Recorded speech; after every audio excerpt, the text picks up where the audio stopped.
برادران ملت اسلامیہ، السلام علیکم ورحمۃ اللہ وبرکاتہ۔ الحمدللہ الحنان المنان الذي خلق الانسان وعلمه البيان، والصلاة والسلام على رسوله سید الانس والجان وعلى آلہ واصحابہ ذوی الخیر والاحسان، اما بعد فاعوذ باللہ من الشیطان الرجیم، بسم اللہ الرحمن الرحیم۔ یا ایتها النفس المطمئنہ ارجعی الی ربک راضیۃ مرضیہ فادخلی فی عبادی وادخلی جنتی، صدق اللہ مولانا العظیم۔ بارگاہ رسالت معاب صلی اللہ تعالی علیہ وسلم میں درود پاک کا ہدیہ پیش کریں۔ اللہم صلی علی سیدنا و مولانا محمد معدن الجود والکرم وآلہ واصحابہ الکرام وابنہ الکریم وبارک وسلم صلاة دائمة سرمدا ابدا۔ عزیزان گرامی وقار، رمضان المبارک کا پہلا جمعہ ہے۔ اللہ عز و جل اس کی سعادتیں، اس کی برکتیں ہم سب کو نصیب فرمائے۔ رمضان کے آتے ہی ہر مومن کا ایک ریہرسل شروع ہوتا ہے، ایک تربیت کا خاص وقت ہے رمضان، کیونکہ قرآن میں رب تعالیٰ نے فرمایا یا ایھا الذین آمنوا کتب علیکم الصیام کما کتب علی الذین من قبلکم لعلکم تتقون، اے ایمان والو تم پر روزے فرض کیے گئے جیسے کہ پہلے والوں پر بھی فرض کیے گئے تھے۔ وجہ کیا ہے؟ لعلکم تتقون، تاکہ تمہیں پرہیزگاری حاصل ہو، تاکہ تم تقوی والے ہو جاؤ۔ تقوی اور پرہیزگاری یہ اتنی ضروری ہے تمہارے لیے کہ جس کے لیے ایک مہینہ پوری تمہاری تربیت کرائی جا رہی ہے۔ یہ تقوی کیا چیز ہے؟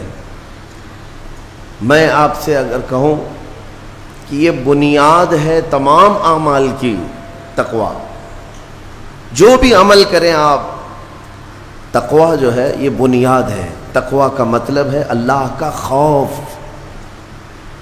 اللہ کا خوف، یا جو بھی عمل کرتا ہو وہ صرف اللہ کے لیے کرتا ہو، یہ تقوی ہے۔ اور یہ ہر عمل کے لیے ضروری ہے، ہر عمل کے لیے۔ نماز میں تقوی ضروری ہے، روزے میں تقوی ضروری ہے، حج میں تقوی ضروری ہے۔ آپ دیکھیں حج کا سفر جب کرنا ہو تو رب تعالیٰ نے فرمایا وَتَزَوَّدُوا، توشہ ساتھ میں لے لینا۔ سفر پر جا رہے ہو حج کے لیے، ساز و سامان توشہ ساتھ میں لے لینا، لیکن ساتھ میں ہی کون سا توشہ اچھا ہے؟ یعنی روٹی، سالن، چاول یہ توشہ، کپڑے لتے، حاجات یہ توشہ؟ خود رب تعالیٰ فرماتا ہے فَإِنَّ خَيْرَ الزَّادِ تَقْوَىٰ، سب سے بہترین توشہ تقوی ہے۔ یہ تقوی کی ہر جگہ پر اللہ تبارک و تعالیٰ نے تاکید فرمائی۔ اب میں آپ کو بتاتا ہوں یہ رمضان المبارک جو ایک مہینہ تمہیں تربیت کے راستے سے گزارا جاتا ہے، کس وجہ سے؟ تاکہ تمہارے دلوں میں تقوی آئے، تقوی۔ اور تقوی کی سب سے پہلی جو تربیت ہوتی ہے، صوفیہ اکرام کے پاس جب کبھی کوئی طالب جاتا تھا مرید ہونے کے لیے یا خلافت لینے کے لیے، پہلے کا دور ایسا تھا کہ اولیاء اکرام سب سے پہلے اسے اپنی خانقاہ میں رکھ کر کے بھوکا اور پیاسا رکھتے تھے، کہ بھوک کو برداشت کرنا اور پیاس کو برداشت کرنا اگر تیری عادت بن گئی تو تقوی یوں ہی آ جائے گا۔ سید آل رسول مارہروی رحمۃ اللہ تعالیٰ علیہ، مارہرہ کے بڑے پائے کے بزرگ ہیں، اعلیٰ حضرت کے پیر مرشد، ان کے پاس ایک صاحب آئے، ایک مولانا صاحب آئے خلافت لینے کے لیے۔ شام کے وقت تو پہنچے، سیدھے آتے ہی کہا کہ حضور آپ اپنی خلافت وغیرہ مجھے دے دیجئے۔ تو اس وقت ایسے بالکل بٹ نہیں رہی ہوتی تھی۔ آپ نے کہا آپ آج تو آئے ہیں، مہمان ہیں ہمارے ہاں، رک جائیے خانقاہ میں، کل کو بات کریں گے، رات ہو چکی۔ اور حضرت نے اپنے خادم سے کہا مولانا کی اچھی خاطر تواضع کرو۔ رات کو ان کو ایک کمرے میں رکایا گیا اور ان کو خوب مچھلی کھلائی گئی۔ حضرت کا حکم تھا کہ انہیں مچھلی پیٹ بھر کر کے کھلائیں لیکن پانی مت دینا.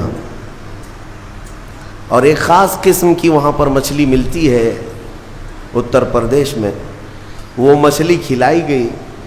جب پیٹ بھر کر کے مولانا صاحب نے مچھلی کھائی تو خادم صاحب نے باہر سے دروازہ بند کر لیا، کمرے میں انہیں اندر چھوڑ کر باہر چلے گئے.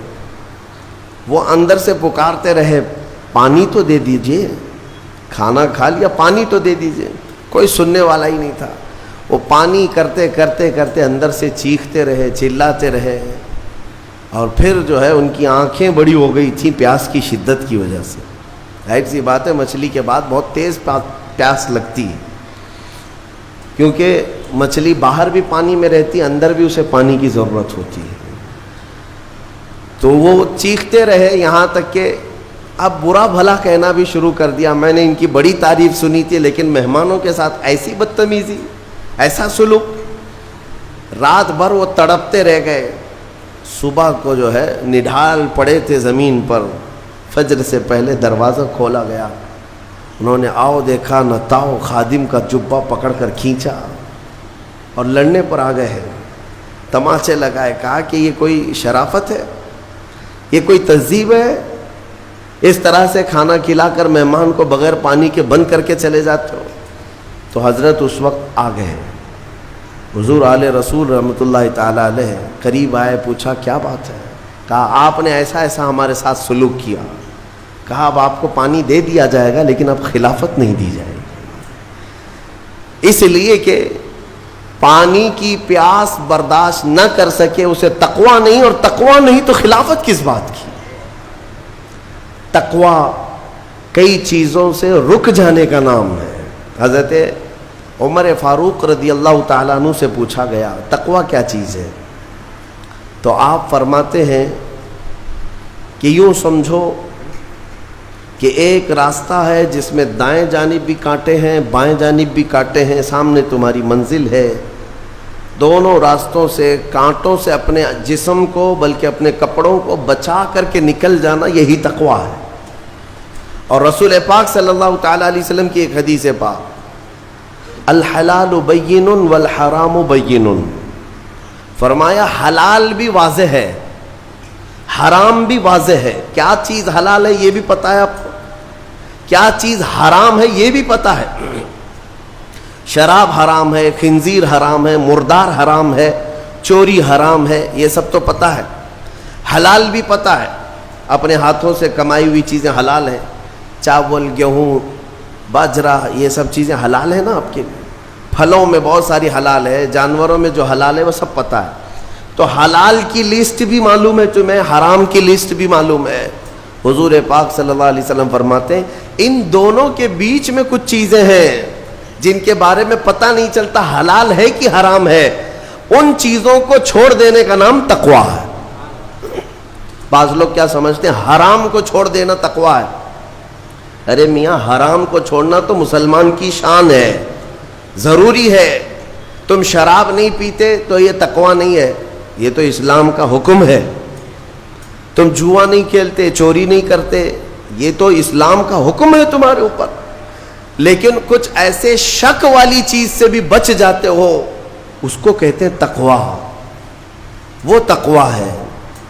تقوی کی بہت ساری مثالیں ہیں، لیکن میں آپ کے سامنے ابھی رمضان کے متعلق عرض کرنے جا رہا ہوں کہ جیسے گزشتہ میں نے ایک تفسیر میں بھی عرض کیا، بعض لوگوں کو ایسا لگتا ہے کہ رمضان میں لوڈ شیڈنگ ہوتی ہوگی، کچھ خزانہ خدا میں بچت کے لیے لوگوں کو بھوکا اور پیاسا رکھا جاتا ہے، کچھ رزق بچا لیا جائے.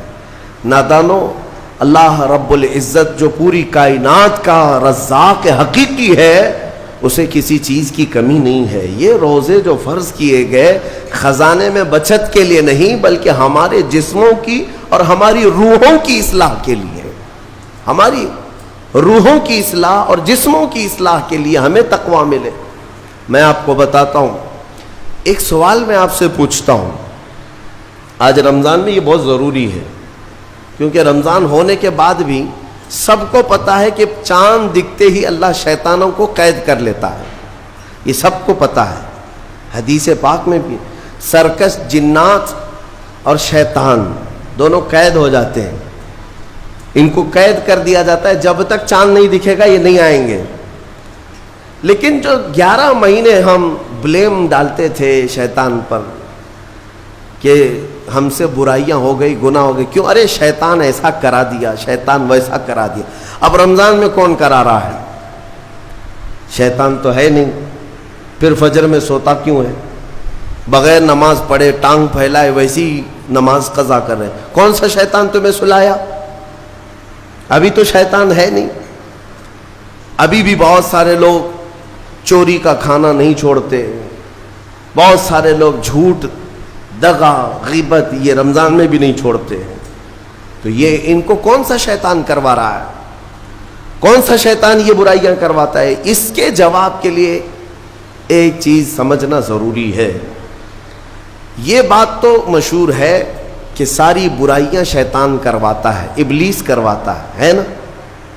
لیکن آپ کو وہ واقعہ معلوم ہے جب آدم علیہ السلام کو اللہ تعالیٰ نے پیدا کیا اور سارے فرشتوں سے کہا کہ سجدہ کرو. کل ہی کی تفسیر میں نے عرض کیا, اس میں ابلیس بھی تھا. ابلیس بھی اس وقت بہکا ہوا نہیں تھا, گمراہ نہیں تھا, وہ اچھا تھا. ابلیس تو بہت عبادت کرنے والا تھا اللہ تعالیٰ کو. تو اس نے اللہ کے حکم کو ٹال کر آدم کو سجدہ نہیں کیا, غرور میں کھڑا رہا, نافرمانی کیا. تو اب میں یہ سوال کرتا ہوں کہ ہر ایک کو گمراہ کرنے والا شیطان ہے, تو شیطان کو کس نے گمراہ کیا تھا؟ اس کو کس نے روکا سجدہ مت کرنا آدم کو؟ کوئی ہے بہکانے والا؟ ارے وہ تو پہلا ابلیس ہے, اس سے پہلے تو کوئی ابلیس تھا ہی نہیں, اس سے پہلے تو کوئی شیطان تھا ہی نہیں.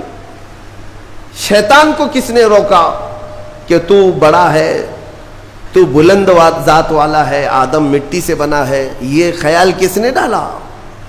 کون سا شیطان تھا اس سے پہلے؟ یہی بات سمجھنے کی ہے. محدثین نے مفسرین نے فرمایا ابلیس کو جس چیز نے سجدہ کرنے سے روکا وہ نفس امارہ ہے, وہ نفس ہے جو آج بھی تمہارے ساتھ ہے. ہاں شیطان تو قید ہو جاتا ہے رمضان کے شروع ہوتے ہی, لیکن نفس تو ساتھ میں رہتا ہے. اب پتہ چلا کہ رمضان میں جو کچھ بھی غلطیاں یا کوتاہیاں یا گناہ کچھ لوگوں سے سرزد ہوتے ہیں تو یہ نفس کے پجاری ہیں, نفس ان کے ساتھ ہے. یہ نفس کی غلامی میں آ گئے اور نفس کے شکار ہو گئے. اسی لیے قرآن میں اللہ تعالیٰ نے اپنے رسول سے بھی یہ فرمایا اَرَأَيْتَ مَنِ اتَّخَذَ إِلَٰهَهُ هَوَاهُ أَفَأَنْتَ تَكُونُ عَلَيْهِ وَكِيلًا. اے رسول کیا آپ نہیں دیکھتے کچھ لوگ ایسے ہیں جنہوں نے اپنے نفسانی خواہشات کو اپنا خدا بنا لیا ہے, اپنی خواہشات کو اپنا خدا بنا لیا ہے. اے رسول کیا آپ ایسوں کی سفارش کریں گے, ایسے لوگوں کی وکالت کریں گے؟ یعنی رب تبارک و تعالیٰ نے یہ فرمایا کچھ لوگ وہ ہیں جو اپنی خواہشات کی پوجا میں ہیں. کیا مطلب خواہشات کی پوجا؟ کیا مطلب ہے اپنے خواہشات کے پیچھے چلنا؟ مطلب یہی ہے کہ جو دل میں آیا اس بندے نے یہ سوچ لیا اسے کرنا ہی ہے مجھے, یہ خواہشات کے پیچھے چل رہا ہے. ہاں تمہیں آرام کی فکر ہوئی, تم نے خدا کے فرمان کو ٹال دیا لیکن اپنی نفس کی سن لیا. اللہ تبارک و تعالیٰ کا حکم کچھ اور ہے لیکن تمہاری طبیعت کچھ اور چاہ رہی ہے. رب تبارک و تعالیٰ کا حکم تھا صبح صبح تمہیں اپنے گھر بلا رہا تھا لیکن تم نے اس کی نہیں سنی, اپنے من کی سنی, اپنے نفس کی. تو یہی تو ہوا نفس کی پوجا, یہی ہے نفس کی عبادت, نفس کی پرستش, جس کو قرآن میں کہا گیا ہے کہ کچھ لوگ ایسے ہیں جنہوں نے اپنی خواہشات کو خدا بنا لیا. یہ نفس امارہ جس کے بھی اوپر حاوی ہو جاتا ہے, اچھے اچھوں کو یہ ان کا تقوی بھسم کر دیتا ہے, ایمان سے بھی دور کر جاتا ہے. اس لیے میرے عزیزو میں جو عرض کرنے جا رہا ہوں وہ یہ ہے کہ ہمارے لیے زندگی میں سب سے بڑا چیلنج اپنے نفس امارہ سے لڑنا. آپ کو پتہ ہے رسول پاک صلی اللہ تعالیٰ علیہ وسلم ایک جہاد سے جب واپس مدینے تشریف لا رہے تھے, وہ جہاد بہت سخت تھا, صحابہ زخمی تھے, بہت گھماسان کی لڑائی ہوئی تھی، لیکن جب واپس مدینے آ رہے تھے تو میرے آقا نے ایک جملہ فرمایا تھا، رجعنا من الجہاد الاصغر الى الجہاد الاکبر، اے میرے صحابہ ہم چھوٹے جہاد سے بڑے جہاد کی طرف جا رہے ہیں۔ صحابہ نے پوچھا اس سے بڑا جہاد اب کون سا ہے یا رسول اللہ؟ میرے آقا صلی اللہ علیہ وسلم فرماتے ہیں، اے میرے صحابہ اپنے نفس سے لڑنا اب یہ بڑا جہاد ہے، نفس سے لڑنا بڑا جہاد ہے۔ میرے عزیزو، یہ خواہشات کو ہی ختم کرنا ہو، اس نفس کو اگر کنٹرول میں لانا ہو تو کیا کرو گے؟ نفس امارہ سب کے پاس ہے۔ قرآن میں مولا فرماتا ہے وَمَا أُبَرِّئُ نَفْسِي إِنَّ النَّفْسَ لَأَمَّارَةٌ بِالسُّوءِ إِلَّا مَا رَحِمَ رَبِّي، کوئی اپنے نفس سے بچ نہیں پائے گا سوائے وہ شخص جس پر میرا رب رحم فرمائے۔ اللہ کا رحم جس پر ہو گیا وہ اپنے نفس سے بچ جائے گا۔ میں آپ کو ایک دعا بتاتا ہوں، حضور پاک صلی اللہ علیہ وسلم اگر دعا کرتے تھے تو اس سے آپ کو اندازہ ہو جائے گا کہ یہ کتنی امپورٹنٹ چیز میں آپ کے سامنے کہہ جا رہا ہوں۔ کون سی؟ حضور جب دعا کرتے تھے تو یوں کہتے تھے اللہ کی بارگاہ میں، اللہم لا تکلنی الی نفسی طرفۃ عین، اے اللہ تو مجھے میرے نفس کے حوالے ایک منٹ کے لیے بھی مت دینا، تو اپنی حفاظت میں رکھ۔ حضور جب یہ دعا کرتے تھے کہ مجھے میرے نفس کے حوالے ایک منٹ کے لیے، طرفۃ عین کہتے ہیں پلک جھپکنے کے برابر، اتنے ٹائم کے لیے بھی اے اللہ تو مجھے میرے نفس کے حوالے مت کرنا، تو اپنی حفاظت میں رکھ۔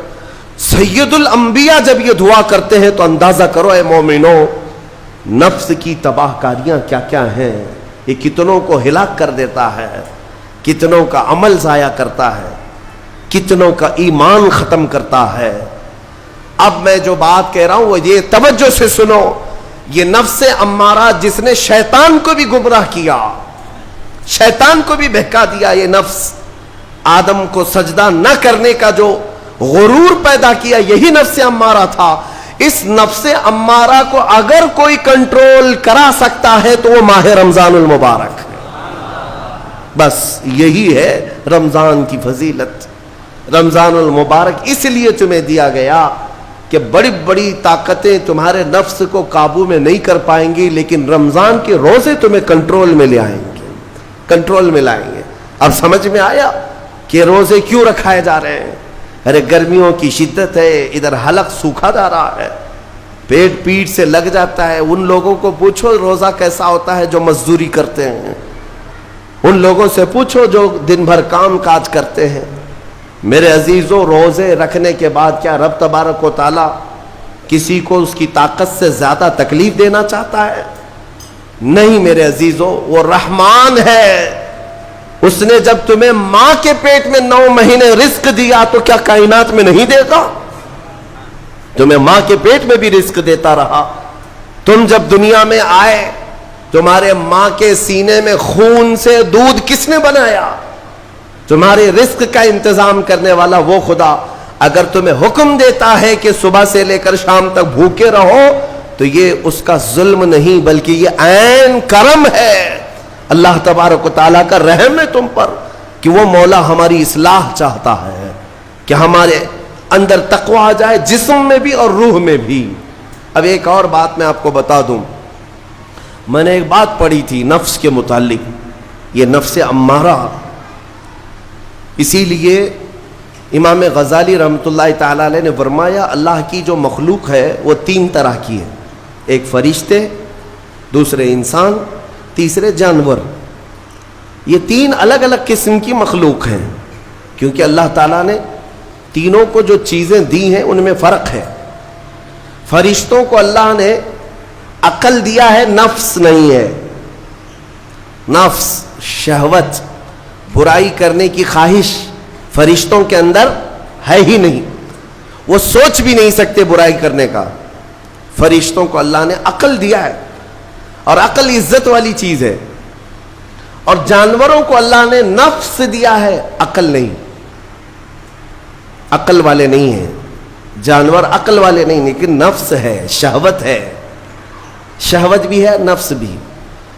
لیکن انسان ایک ایسی مخلوق ہے جسے اللہ نے عقل بھی دیا ہے، نفس بھی دیا ہے۔ مطلب یہ ہے کہ تمہیں اللہ نے ایک چیز فرشتوں والی دی ہے, ایک چیز جانوروں والی بھی دی ہے, دونوں تمہارے اندر ہے, عقل بھی ہے, نفس بھی ہے. لیکن امام غزالی فرماتے ہیں توجہ, جو بندہ نفس ہونے کے باوجود گناہوں سے اپنے آپ کو بچا لیا, وہ بندہ فرشتوں سے بھی افضل ہے. کیوں؟ فرشتے اس لیے بچے ہوئے ہیں کہ ان کے پاس نفس ہے ہی نہیں, اور تم بچ رہے ہو تو کمال کی بات ہے. نفس ہوتے ہوئے بھی گناہ سے بچ گیا تو اس انسان کا مقام فرشتوں سے بھی اعلیٰ ہے. لیکن ساتھ ہی امام غزالی یہ بھی فرماتے ہیں عقل ہونے کے باوجود اگر گناہوں سے نہیں بچتا تو پھر وہ جانوروں سے زیادہ ذلیل ہے, کتے اور خنزیر سے بھی گیا گزرا ہے. کیونکہ جانور تو بیچارہ معذور ہے, اسے عقل نہیں ہے, نفس ہے. تمہارے پاس عقل ہے, اس کے باوجود حرام کاریاں کر رہے ہو تو جانوروں سے زیادہ گر گئے. فیصلہ تمہارے ہاتھ میں ہے کہ تم کون سی زندگی گزارنا چاہتے ہو, کون سی, کہ تم نفس کے پجاری بن جاؤ یا عقل کا صحیح استعمال کر کے فرشتوں والی صفات پر عمل کرو. عزیزان گرامی وقار, نفس اور عقل یہ جو دو چیزیں ہیں ان کو میں آپ کے سامنے تھوڑا سا کھول کر کے عرض کرتا ہوں. عقل جو ہے عزت والی چیز ہے, جسے بھی دی گئی ہے وہ عزت والا ہے. کیوں عزت والی ہے یہ عقل؟ پوری دنیا میں عقل کا ہی تو کمال ہے. جس کے پاس عقل ہے وہ بادشاہ ہے, جس کے پاس عقل ہے وہ لوگوں کو ہانکتا ہے, پوری دنیا کو ادھر سے ادھر کر سکتا ہے. عقل اور نفس جو ہے, نفس برائیوں کی طرف بلانے والا, عیاشی کی دعوت دینے والا, موج مستی کرانے والا اور اپنے آپ کو تباہ کروانے والا. اچھے بھلے نوجوان 25 سال کی کڑیل جوانی ہے, کون ہے جو انہیں نشے کے اڈے پر لے جاتا ہے؟ کون ہے جو ان کو تباہ و برباد کرتا ہے؟ نوجوان کو اچھی طرح سے معلوم ہے کہ میں کوکین, افیون, ہیروئن لوں گا تو میرے جسم کے ساتھ کیا ہوگا, اسے معلوم ہے. لیکن اس کے باوجود عیاشی کروانا یہ نفس کی عادت ہے. کسی کے اوپر نفس غالب آتا ہے, کسی کے اوپر عقل غالب آتی ہے. عقل جس کے اوپر غالب آ گئی وہ اچھا آدمی ہے, نفس جس کے اوپر غالب آ گیا وہ شیطان کا پجاری ہو گیا, نفس کی سننے والا. اب یہ دونوں جو چیزیں ہیں میں بتاتا ہوں آپ کو. روایت میں ملتا ہے کہ جب اللہ نے عقل کو بھی پیدا کیا اور نفس کو بھی پیدا کیا تو اپنے سامنے حاضر کیا, عقل سے پوچھا کہ اے عقل بتا میں کون ہوں اور تو کون ہے؟ عقل نے کہا یا ربی انا عبدک وانت ربی, اے اللہ میں تیرا بندہ ہوں اور تو میرا رب ہے. عقل نے کیا کہا؟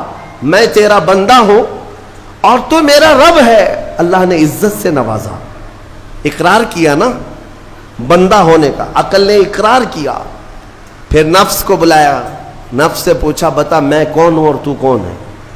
نفس نے کہا انت انت انا انا, تو ہے میں ہوں. یہ غرور تھا نفس کے اندر, یہ گھمنڈ تھا نفس کے اندر کہ میں ہوں. نفس جس کے اندر غالب آتا ہے وہ آج بھی یہی کرتا ہے, میں ہوں, کسی کے سامنے کیا جھکنا ہے. تو حکم ہوا کہ اس نفس کو 100 سال جلایا جائے. 100 سال جلایا گیا, اس کو عذاب دیا گیا نفس کو. 100 سال بھگتنے کے بعد, آگ کی تپش بھگتنے کے بعد اسے پھر لایا گیا نفس کو. اللہ تعالیٰ نے پوچھا اے نفس بتا میں کون ہوں اور تو کون ہے؟ نفس نے کہا انت انت انا انا, تو ہے میں ہوں. غرور نہیں ٹوٹا, گھمنڈ نہیں ٹوٹا. حکم ہوا اللہ کی طرف سے فرشتوں کو, اس نفس کو اب 100 سال تک بھوکا اور پیاسا رکھا جائے, کوئی چیز نہ دی جائے. اسے سخت سزا دی گئی. بھوک اور پیاس کی نفس کو کوئی چیز نہیں دی گئی. 100 سال کے بعد پھر اس کو حاضر کیا گیا, پوچھا گیا بتا کون ہوں میں؟ نفس نے کہا اے اللہ تو میرا خدا ہے, میں تیرا بندہ ہوں. فرمایا بزرگوں نے کہ نفس کو اگر کوئی جھکا سکتا ہے تو وہ بھوک ہے, اسی لیے مولا نے رمضان کے روزے تم پر فرض فرمایا. نفس کو جھکا سکتے ہو, نفس کو کنٹرول میں لا سکتے ہو تو بھوک کے ذریعے سے. ہاں یہ بھوک اور پیاس یوں ہی نہیں دی گئی ہے. دنیا اگر سمجھتی ہو کہ مسلمانوں کو یہ بھوکا اور پیاسا رکھوایا جا رہا ہے تو انہیں کیا خبر ہے کہ روح کسے کہتے ہیں, نفس کسے کہتے ہیں. جو آلریڈی غلاظت میں پڑے ہوئے انہیں کیا سمجھ ہے. لیکن الحمدللہ ہمارا تصور ہے آخرت کا, ہمارے ہاں تصور ہے جنت کا, ہمارے ہاں تصور ہے جہنم کا, اللہ کی بارگاہ میں حساب کا. اس لیے ضروری یہ بن پڑتا ہے کہ ہم اپنی دنیا میں ہی اصلاح کریں. میرے عزیزوں, اس نفس کی جو تباہ کاریاں ہیں اس سے بچنا ہر نوجوان کے لیے آج ضروری ہے. تم روزوں کو ہلکے میں مت لو. اس سے پہلے بھی میں کہا کرتا تھا, آج پھر سے میں ریپیٹ آپ کے سامنے کہتا ہوں, مسلمان کے لیے روزے جو فرض کیے گئے آپشنلی نہیں ہے میرے عزیز. یہ آپشنلی نہیں ہے, اختیاری نہیں ہے. جسے چاہے وہ رکھے, جسے چاہے وہ چھوڑے. ہاں ہمارے یہاں معاشرہ ایسے ہی ہے نا. ہاں صبح اٹھ کر کے لوگ پوچھتے رہتے ہیں روزہ ہے, روزہ ہے. کیوں پوچھ رہے ہو روزہ ہے؟ مسلمان ہے تو روزہ فرض ہے, روزہ فرض ہے. اگر میں آپ کو پوچھوں اچھا لگے گا؟ انسان ہو اچھا لگے گا, سامنے دکھ تو رہا ہے انسان ہے, پھر کیا پوچھنا ہے. مسلمان کے لیے روزہ ایسا ضروری ہے جیسے اس کے لیے انسان ہونا ضروری ہے. وہ روزے چھوڑتا کیوں؟ ہاں چند ہی چیزیں ہیں جہاں تخفیف دی گئی ہے شریعت میں. وہ سفر ہے یا مرض ہے, ایسا مرض کہ جس سے وہ نہیں برداشت کر پاتا, اس میں اللہ تعالیٰ نے اسے چھوٹ دی ہے, رخصت دی ہے. یا حاملہ عورت ہے, یا دودھ پلانے والی عورت ہے, یا پھر اب بہت سارے لوگ ایسے ہیں جو ہٹے کٹے ہیں, تندرست ہیں, توانا ہیں, روزے چھوڑے ہوئے ہیں.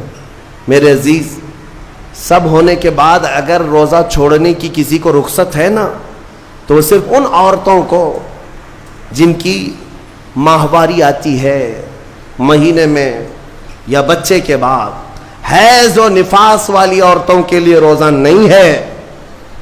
تو میں ان لوگوں سے پوچھتا ہوں, کیا تمہاری بھی ایسی کیفیت ہے جو تم روزہ چھوڑے گھوم رہے ہو؟ ناپاک ہو, ناپاکی آئی ہے؟ نہیں ہے تو پھر کیوں روزہ چھوڑتے ہو؟ ایک روزے کو چھوڑنے کی سزا حدیث میں بتائی گئی 900 سال دوزخ میں رکھا جائے گا. 900 سال. اب کیلکولیٹ کرو, اگر تمہاری زندگی کے روزے قضا ہیں تو کتنے 100 سال جائیں گے. اسی لیے میرے عزیزو, جب تک طاقت ہے روزے فی الحال کے رکھو ہی رکھو. اگر پیچھے کے چھوٹے ہیں تو اسے بھی پہلے کمپلیٹ کر لو, ورنہ قیامت کے دن کی سزائیں نہیں برداشت کر پاؤ گے, بھگت نہیں پاؤ گے. یہ ہم جو بار بار کہتے ہیں آپ کے روزہ رکھنے سے میرا کیا ہے, ہم تنبیہ صرف اس لیے کرتے ہیں کہ قیامت کے دن اللہ تعالیٰ کے عذاب میں گرفتار نہ ہو جاؤ, عذاب میں گرفتار نہ ہو جاؤ. اور ہمارے بزرگوں نے ہمیں تعلیم دی ہے کہ اللہ تعالیٰ جب 11 مہینے کھلاتا پلاتا ہے, اور وہی مولا 1 مہینہ اگر حکم دے, تو یہ کس قدر بندے کی ناانصافی ہے کہ اپنے مولا کے حکم کو پیٹ پیچھے ڈالتا ہے اور پھر کھاتا پیتا رہتا ہے. کیا اسے اپنے رحمان کی رضا کی اتنی بھی فکر نہیں ہے کہ یہ میرے مولا کی رضا ہے روزہ؟ اسی لیے تو اس مولا نے فرمایا روزہ میرے لیے ہے اور اس کی جزا کچھ نہیں, میں خود بندے کا ہو جاؤں گا. الصوم لی وانا اجزا بہ. اور ایک حدیث میں عجزی بھی پڑھا گیا, یعنی روزہ میرے لیے ہے اور میں ہی اس کی جزا ہوں, میں ہی اس کی جزا ہوں. مطلب یہ ہے کہ دوسرے اعمال کی جزا میں جنت ہے, محلات ہے, الگ الگ ثواب ہے, لیکن روزے کے متعلق مولا نے فرمایا میں خود ہی اس کی جزا ہوں. تجھ سے تجھی کو مانگ کر مانگ لی ساری کائنات, جس کا خدا ہو گیا اس کی ساری کائنات. میرے عزیزوں, اللہ تبارک و تعالیٰ اگر کسی بندے کا ہے تو پھر اس کے کیا کہنے. اچھا, ایک اور اس میں حکمت یہ ہے, روزہ جو رکھا جاتا ہے یہ بندے اور اللہ کے بیچ کا راز ہے, دوسرے کسی کو پتہ نہیں. میرا روزہ آپ کو نہیں معلوم, آپ کا روزہ مجھے نہیں معلوم. چہرہ دیکھ کر کے کچھ بھی کہا جا سکتا ہے. ہاں, چہرہ دیکھ کر کسی کا روزہ پتہ چلے گا. آپ کل سحری کر کے نیت کر کے روزے سے آئے ہیں, کسی کی پیشانی پہ تو لکھا نہیں ہے کہ یہ روزے دار ہے. آپ نے کہا ہم نے مان لیا, لیکن حقیقت کیا ہے یہ تم جانو گے, اللہ ہی جانے. بہت سارے تمہارے پاس موقع ایسے آتے ہیں جب ایک ایک گھونٹ نگل سکتے ہو. وضو کے بیچ میں, غسل کے بیچ میں, جب کوئی نہ دیکھ رہا ہو تب چٹکیاں لے کر اندر ڈال سکتے ہو, کوئی نہ دیکھ رہا ہو. لیکن بندے اور مولا کے درمیان کا ایک راز ہے روزہ. اسی وجہ سے ایک حدیث میں ملتا ہے قیامت کے دن جب ایمان والوں کو جمع کیا جائے گا اور جن کی بخشش ہو جائے گی تو ان میں ایک جماعت ایسی ہوگی جو جنت کی طرف اڑتے ہوئے جا رہے ہوں گے اور جنت میں پہنچ جائیں گے, کسی کو نظر نہیں آئیں گے, بہت تیزی سے وہ جنت پہنچ چکے ہوں گے. باب الریان ایک دروازہ ہے جو صرف روزے داروں کے لیے, جن کے روزے اللہ کی بارگاہ میں پسند آ گئے, وہ دروازہ صرف ان کے لیے. وہاں پہنچ چکے ہوں گے, بہت سارے اہل اللہ, بڑے بڑے مقامات والے وہاں موجود ہوں گے. پوچھیں گے تم کہاں سے آئے, کون سے راستے سے آئے؟ نہ وہاں نظر آئے نہ راستے میں نظر آئے, یہاں کیسے پہنچے؟ تو وہ کہیں گے کہ اللہ تبارک و تعالیٰ نے ہمیں روزوں کی وجہ سے یہ مقام دیا. رب تعالیٰ کی طرف سے ارشاد ہوتا ہے کہ ان بندوں نے دنیا میں جو روزہ رکھا تھا وہ سب سے چھپا ہوا تھا, کسی کو پتہ نہیں تھا روزہ ہے یا نہیں. اس لیے جب میں نے ان کے روزے قبول کیے تو سب سے چھپا کر انہیں جنت کی طرف بھیج دیا. وہاں پر بھی یہ جزا دی گئی. میرے عزیزوں, فضیلتیں بہت ساری ہیں, سب کو پتہ ہے, لیکن میں جو کہہ رہا ہوں وہ یہ ہے کہ اگر اپنے نفس کو کنٹرول میں لانا ہو تو یہ روزے شرط ہیں. ایک صحابی حضور کی بارگاہ میں آئے, جوان تھے, کہا کہ یا رسول اللہ صلی اللہ علیہ وسلم, جوان ہو چکا ہوں, شادی کی عمر ہے, لیکن شادی کرنے کی طاقت نہیں, مال نہیں, اسباب نہیں, کیا کروں؟ شادی نہ کرے تو گناہوں کی طرف چلے جائیں, خواہشات ہیں انسان کی. تو جانتے ہیں میرے آقا صلی اللہ تعالیٰ علیہ وسلم نے کیا فرمایا کہ اگر استطاعت ہے تو شادی کر لے ورنہ روزہ رکھ لے. شادی کے بدل ڈائریکٹ کون سی چیز؟ روزہ. فرمایا اس لیے کہ روزہ تمہاری شہوت کو ختم کرتا ہے, تمہارے اندر صبر قائم کرتا ہے. عزیزان گرامی, حدیث پاک کا یہ مفہوم میں آپ کے سامنے رکھ رہا ہوں. تربیت میں میرے آقا نے ان نوجوانوں سے کہا جن کی شہوت غالب ہے, جو گناہوں کی طرف زیادہ جا سکتے ہیں, ان کے لیے فرمایا گیا وہ روزہ رکھیں, کنٹرول میں رہیں گے. صرف رمضان کا ہی نہیں, سال میں اور بھی دنوں میں روزہ رکھو تاکہ تمہارا نفس قابو میں رہے, کنٹرول میں رہے.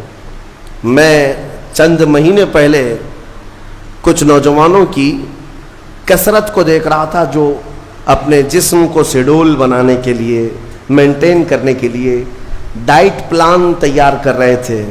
تو اس میں ایک بہت ہی بڑے ڈاکٹر ہیں جنہوں نے ڈائٹ پلان دیا, تو اس میں انہوں نے مینشن کیا کہ ہفتے میں ایک دن بھوکا رہنا چاہیے, صبح سے شام تک. وہ نان مسلم ہے.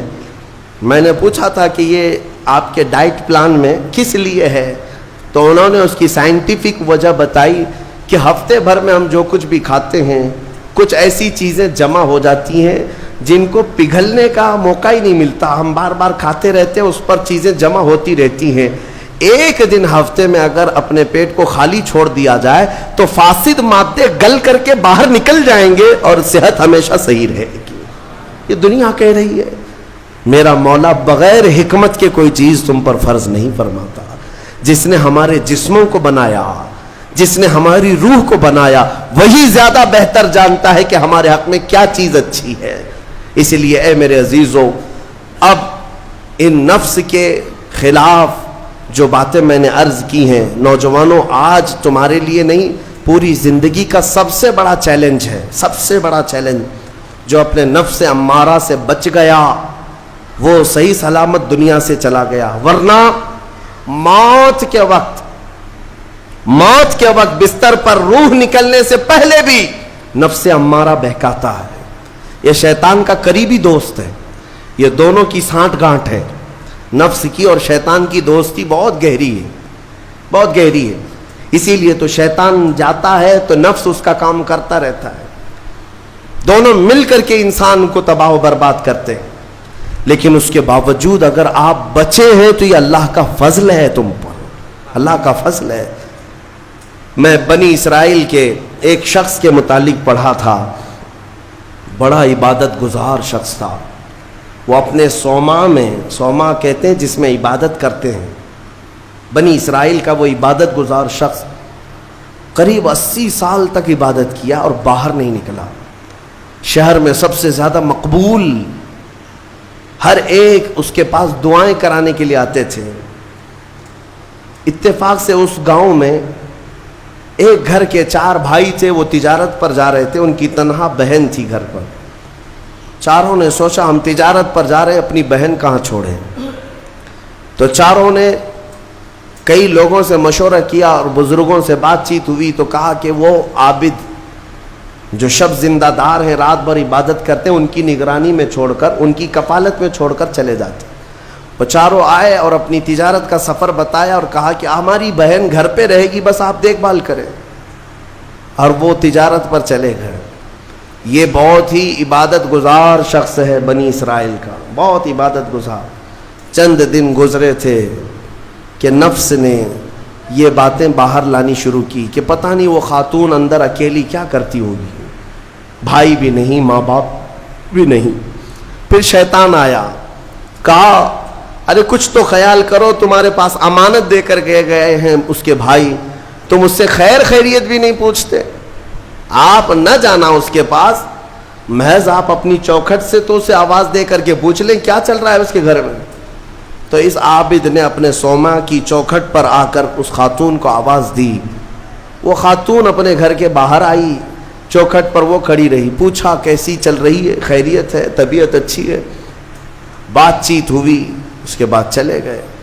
یہ پہلی بات چیت تھی جس کے بعد اس عابد کے دل میں بات کرنے کا جذبہ اور بڑھ گیا، خواہش اور بڑھ گئی. عورت سے بات کرنے کو آج نوجوان یہ سمجھتے ہیں یہ تو فرینڈلی ہے، ہم تو ایسی دوستی میں کر رہے ہیں. تمہیں پتہ ہے یہ بہانے ہیں دوستی اور فرینڈ شپ کے، یہ سب نفس امارہ کی تباہیاں ہیں جو تمہارے دل میں بار بار شہوت پیدا کرتا ہے. اب اس 80 سالہ عبادت گزار شخص کا حال یہ تھا. دوسرے دن صبح پھر سے باہر چوکھٹ پہ آیا، اس خاتون کو بلایا بات چیت کے لیے. وہ پھر بات چیت کرنے لگی، ادھر سے بھی بات ادھر سے بھی بات. چند دن گزرے کہ اب گھنٹوں بات ہونے لگی، خیر خیریت چھوڑو، گھنٹوں بات ہونے لگی. عبادت میں بھی فرق پڑ گیا. ایک خاتون کی طرف، ایک عورت کی طرف دل کا میلان بڑھتا چلا گیا. یہ نفس ہے، نفس ہے. جہاں پیٹرول ہو اور پھر آگ ہو، ایسا نہیں ہو سکتا کہ دونوں میں ایک بھی ادھر سے ادھر ہو جائے تو آگ نہیں لگے گی، بھڑکے گی نہیں. میرے عزیزو، اس کے بعد کئی دن ایسے ہونے کے بعد شیطان ایک بزرگ کی شکل میں آ کر اس عابد سے کہا کیا کھڑے کھڑے بات کرتے ہو، اس کے گھر جاؤ، بیٹھو، تسلی دو اس کو. یہ عابد اپنے صومعہ سے 80 سال بعد باہر نکلا تھا اور اس خاتون کے گھر گئے. اور کھانا پینا ساتھ ہوتے ہوتے یہ نوبت یہاں آئی کہ زنا کر لیا. 80 سالہ عبادت گزار شخص زنا جیسی نحوست میں مبتلا ہو گیا، منہ کالا کر لیا. اب اس کے بعد اپنے صومعہ واپس آیا. اس کو تو ایسا لگا کہ میں تو مزے میں ہوں، بھائی بھی نہیں ہے اس کے، کوئی نہیں ہے. لیکن اس عورت کا حمل ٹھہرا، وہ حاملہ ہو گئی. اب اس کو ڈر لگا کہ اس کا حمل ہو گیا، کیا کیا جائے. نفس بھڑکاتا رہا، شیطان بھی ساتھ دیتا رہا. شیطان آیا اور اس نے کہا کہ ایک کام کرو، اس کا گلا گھونٹ کر مار ڈالو ورنہ تمہاری بدنامی ہوگی. یہ عابد اس کے گھر گیا، رات کو اس کے ساتھ تنہائی پا کر کے اس کا گلا گھونٹ دیا اور عورت کو ختم کر دیا. قتل دوسرا گناہ. اور اس کے بعد اسی گھر میں گڑھا کھود کر کے دفن کیا. چوری کو چھپانا پھر سے گناہ. زمین کو صاف کر دیا. واپس اپنی عبادت گاہ میں آیا. جب وہ بھائی اس کی تجارت سے واپس آئے، پوچھا ہماری بہن کہاں ہے. تو یہ رونے دھونے لگا. کہا تمہاری بہن بڑی بیمار ہو گئی تھی، علاج کرایا، نہیں بچ سکی، انتقال ہو گیا، قبرستان میں میں نے دفن کروا دیا. اور جھوٹ موٹ ایک قبر کے پاس لے گیا اور کہا یہ تمہاری بہن کی قبر ہے. بھائی روتے رہے، اپنی تنہا اکلوتی بہن کو یاد کر کے واپس آئے. بات یوں ہی گزر گئی، لیکن نفس کی تباہ کاریاں چھپتی نہیں ہیں. یہ کالے کرتوت کبھی پوشیدہ نہیں رہتے. پھر ابلیس ان 4 بھائیوں کے پاس گیا اور کہا تمہیں پتہ ہے تمہاری بہن کہاں ہے؟ کہا وہ تو انتقال ہو گئی، اللہ کو پیاری ہو گئی۔ کون کہا؟ کہا اس عابد نے کہا وہ جھوٹ بولتا ہے، اس نے تمہاری بہن کے ساتھ منہ کالا کیا، زنا کیا اور گلا گھونٹ کر مارا اور اسی گھر کے اندر دفن کیا ہے، کھود کر دیکھ لو۔ ابلیس نے ان بھائیوں کو سب بتایا، اور جب ان بھائیوں نے زمین کھودی تو لاش سڑی گلی موجود تھی۔ اللہ اکبر! اب زمین کے پیروں کے نیچے زمین کھسک گئی۔ کیا اللہ والا ایسا بھی کر سکتا ہے؟ اتنا عبادت گزار؟ پھر لوگوں کو جمع کیا گیا، سبوں نے دیکھا تو اس کے بعد غصے میں سارے لوگ بفر گئے اور سب کے سب ٹوٹ پڑے اس سوما پر، اور اسے کھینچ کر کے باہر لایا گیا اور اس سے پوچھا گیا۔ اخیر میں مار توڑ کے بعد اس نے اقرار کر لیا کہ ہاں میں نفس کے دھوکے میں آ گیا تھا، مجھ سے یہ گناہ ہو گیا ہے، غلطی ہو گئی ہے۔ ساری قوم نے مل کر اس کا چہرہ کالا کیا اور اس کو پھانسی پر چڑھایا۔ جب پھانسی پر لٹکانا تھا دنیا تماشا دیکھ رہی تھی، بچے تالیاں بجا رہے تھے، لوگ پتھر پھینک رہے تھے، لیکن اس وقت بھی سامنے شیطان آیا اور اس کا نفس بھی تھا، یہی نفس امارہ ہے۔ دونوں نے مل کر کے کہا کہ اے عابد اب بھی تیری حفاظت ہو سکتی ہے، بچ جائے گا تو اس پوری بلا سے تجھے ہم نکال لیں گے۔ اس نے پوچھا کیسے؟ کہا دیکھ تو جتنی عبادت خدا کی کیا 80 سال، اس خدا نے تجھے کچھ نہیں رکھا، اس حالت تک لے آیا، کاش تو ہماری عبادت کر لیتا، ہمیں خدا مان لیتا تو چٹکی میں تجھے نکال لیتے۔ نفس کی سن لیا اس عابد نے، کہا صحیح بات ہے، اتنے سالوں تک خدا کی عبادت کرتا رہا پھر بھی پھنسا ہوں، کچھ بھی اچھا نہیں ہو رہا ہے میرے ساتھ، ایک غلطی ہوئی اس کی سزا ہی ہو رہی ہے، نفس صحیح کہہ رہا ہے۔ اس نے اپنے نفس کی مانی اور شیطان سے کہا تو ہی میرا خدا ہے، تجھ سے میں سجدہ کروں، مجھے اس بلا سے نکال لے۔ جیسے ہی اس نے یہ کہا شیطان تالیاں مارتا ہوا چلا کہ میرا کام مکمل ہو گیا، ادھر لوگوں نے اسے پھانسی پر چڑھا دیا۔ ابتدا آنکھوں سے شروع ہوئی، باتوں سے شروع ہوئی اور کفر پر خاتمہ ہوا۔ موت کس بات پر ہوئی؟ کفر پر موت ہوئی۔ لوگ ہلکے میں لیتے ہیں کہ یہ یوں ہی مزے کی زندگیاں ہیں۔ میرے عزیزوں نفس سے الرٹ رہو، اس نفس نے اچھے اچھوں کا تقوی بھسم کر دیا، کئی لوگوں کی عبادتیں ضائع کر دیں، عورت کے فتنے سے، مال کے فتنے سے، حرص لالچ کے ذریعے سے اس نے ایمان کو تباہ کیا ہے۔ اور پھر میں آخر میں یہی کہتا ہوں اس نفس کو اگر کوئی کنٹرول کر سکتا ہے تو اللہ کا یہ پیارا مہمان رمضان المبارکہ ہے، یہ رمضان ہے، یہ رمضان ہے جو تمہیں نفس کی غلامی سے آزاد کرائے گا۔ اس سے خوب محبت کرو، خوب محبت کرو، قیامت کے دن ایک شکل میں آئے گا، ایک شکل میں آئے گا، خوبصورت شکل میں آئے گا، خوبصورت شکل میں آئے گا۔ اور حدیث پاک میں ملتا ہے کچھ بندے وہ ہوں گے جن کی سفارش کے لیے رمضان آئے گا، رمضان آئے گا، اور اللہ تعالیٰ رمضان کی اور قرآن کی سفارش کو کبھی رد نہیں فرمائے گا۔ جس کی سفارش میں رمضان آ گیا اس کے لیے جنت میں جانا واجب ہو جائے گا، اور کچھ لوگ وہ ہوں گے جن کے خلاف رمضان کھڑا ہو جائے گا۔ رب تعالیٰ سے کہے گا مولا میں ہر سال اس کے گھر جاتا تھا، یہ مجھے کبھی قدر کی نگاہ سے نہیں دیکھتا، میری عزت نہیں کرتا، میرا احترام نہیں کرتا۔ رمضان کچھ لوگوں کی شکایت کرے گا، وہ بندہ کہتا ہے مولا میں اس کو پہچانتا ہی نہیں، یہ کون نیا آدمی ہے؟